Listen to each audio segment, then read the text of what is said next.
J'ai créé cette maison d'édition avec un ami photographe qui s'appelle Gilbert Fastenakens. Il y a 26 ans, ça fait 93 je crois, quelque chose comme ça. À Bruxelles, au début c'était un livre par an, puis c'est passé à 2, et puis ça a duré comme ça pendant quelques années. On avait de bons résultats, mais il n'y avait pas de but de faire de l'édition en plus grande quantité.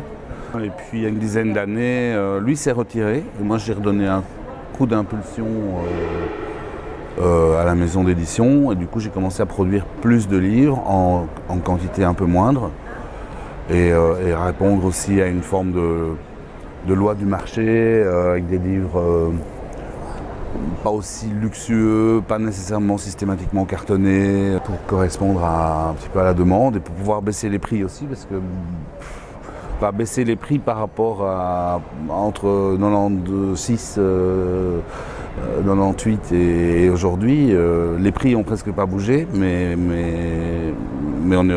les coûts ont doublé. Donc voilà, c'est en gros.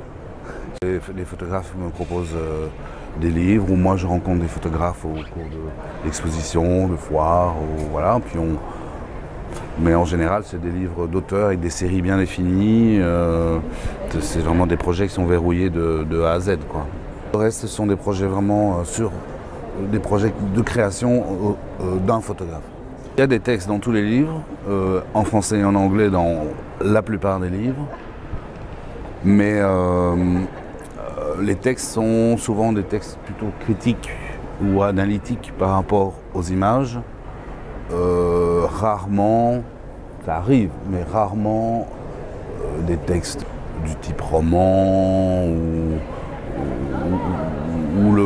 qui illustrerait la photographie, ou inversement la photographie qui illustrerait le texte. Ici, c'est vraiment centré sur le projet photographique, sur des séries, et le texte vient donner un éclairage littéraire sur le travail photographique. Bon, j'ai pas mal de paysages urbains, paysages naturels. Puis petit à petit, j'étais confronté à d'autres types de projets, mais qui touchent malgré tout au paysage et à la poésie surtout. Donc quelque part, il y a une forme de poésie dans les images. Ça, je travaille beaucoup là-dessus. Le dernier, Peter Waterscott, dont les images sont là au mur.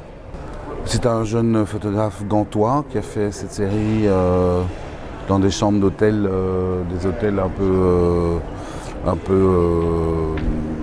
obsolètes, des hôtels sans classe, quoi.